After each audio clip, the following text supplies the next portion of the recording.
সুপ্রিয় দর্শক শ্রোতা, অবশেষে কিন্তু এমপিভুক্ত শিক্ষকদের যেটা সংবাদ, সুসংবাদ, 3 মাসের বেতন কিন্তু একসঙ্গে পাবেন এমপিভুক্ত শিক্ষক কর্মচারীরা।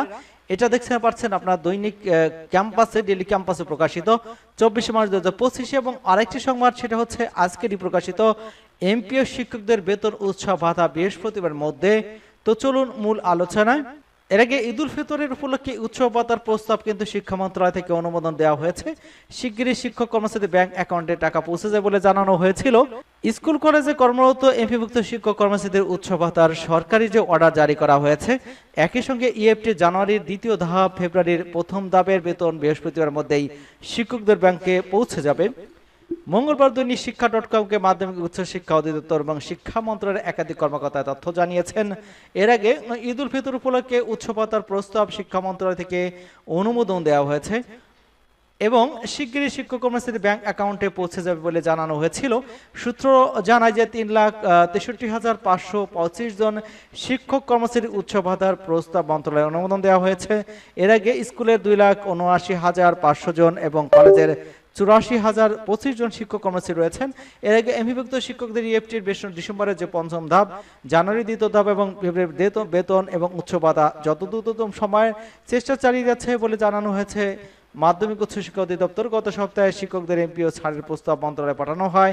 ওই কাজের জন্য শুক্র এবং শনিবারে অধিদপ্তরের কাজ চলমান ছিল। মার্চ মাসের বেতন ঈদের আগে দেওয়ার জন্য কাজ শুরু করেছেন কর্মকর্তারা এবং 3 মাসের বেতন ভাতা পাচ্ছেন। এখানে বলা হচ্ছে যে পঞ্চম ধাপে প্রায় 16,000 শিক্ষক কর্মচারীকে 3 মাসের বেতন একসঙ্গে দেবে সরকার। ইতিমধ্যে কিন্তু 3 মাসের বেতন এবং বোনাসের জিও জারি করা হয়েছে। চলতি সপ্তাহে তারা বেতন ভাতা পাবেন। সোমবার দ্য ডেইলি ক্যাম্পাসের সাথে আলাপকালে এই তথ্য জানিয়েছেন এডুকেশন ম্যানেজমেন্ট ইনফরমেশন সিস্টেম সেলের senior system analyst Khandakar Azizur Rahman. EMS সেলের কর্মকর্তা জানিয়েছেন যে পঞ্চম ধাপে 16,000 বেশি শিক্ষক কর্মচারী ইলেকট্রনিক ফান্ড ট্রান্সফার বা ইএফটির মাধ্যমে বেতন পাবেন। তারা 3 মাসের বেতন একসঙ্গে পাবেন। ইতিমধ্যে বেতনের জিও জারি করা হয়েছে। এখন আইবাস সফটওয়্যারের মাধ্যমে বেতনের যে হস্তান্তর কাজ চলছে। চলতি সপ্তাহের মধ্যে তারা 3 মাসের বেতন এবং ঈদ উল ফিতরে বোনাস পাবেন। এবং জানা গেছে সরকারি কর্মকর্তা কর্মচারী ইএফটির মাধ্যমে বেতন ভাতা পান, তবে বেসরকারি শিক্ষা প্রতিষ্ঠানের কর্মরত এমপিভুক্ত শিক্ষক কর্মচারীদের বেতন ভাতা সরকারি কোষাগার থেকে ছাড় হলেও তা রাষ্ট্রায়ত্ত 8টি ব্যাংকের মাধ্যমে অ্যানালগ পদ্ধতিতে ছাড় হয়। এই অর্থ তুলতে কিন্তু শিক্ষকদের নানা রকম ভোগান্তিতে পড়তে হতো। ব্যাংকগুলো বেতন ভাতা ছাড়ার জন্য কয়েক পর্যায়ে অনুমোদন সহ সংশ্লিষ্ট কাজে অনেক ক্ষেত্রে কিন্তু এমপিভুক্ত শিক্ষকদের বেতন ভাতা পেতে কিন্তু অনেক দেরি হতো। অনেক সময় পরের মাসের কিন্তু 10 তারিখের পরও আগের মাসের বেতন ভাতা জোটে।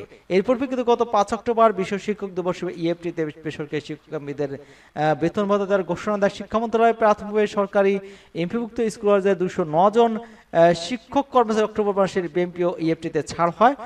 পরবর্তীতে সময় আমরা দেখতে পাই 1 জানুয়ারি 1,89,000 শিক্ষক ইএফটির মাধ্যমে বেতন ভাতা সরকার টাকা পেয়েছেন এবং দ্বিতীয় ধাপে 60,000 এবং তৃতীয় ধাপে 84,000 এবং চতুর্থ ধাপে 8,200 এর মতো অধিক শিক্ষক কর্মচারী ডিসেম্বর মাসে বেতন দেওয়া হয়েছে। ইতিমধ্যে তারা জানুয়ারি মাসে বেতন পেয়েছেন, তবে তাদের ফেব্রুয়ারি মাসের বেতন এখনো দেওয়া হয়নি।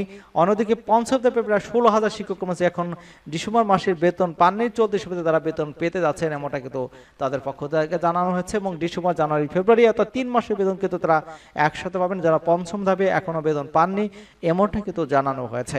এবং বোনাস কিন্তু দ্রুততম সময়ের মধ্যে দেওয়া হবে এবং বৃহস্পতির আগে দেওয়া হবে বলে এমনটা কিন্তু মন্তব্য করেছেন শিক্ষা মন্ত্রণালয় থেকে।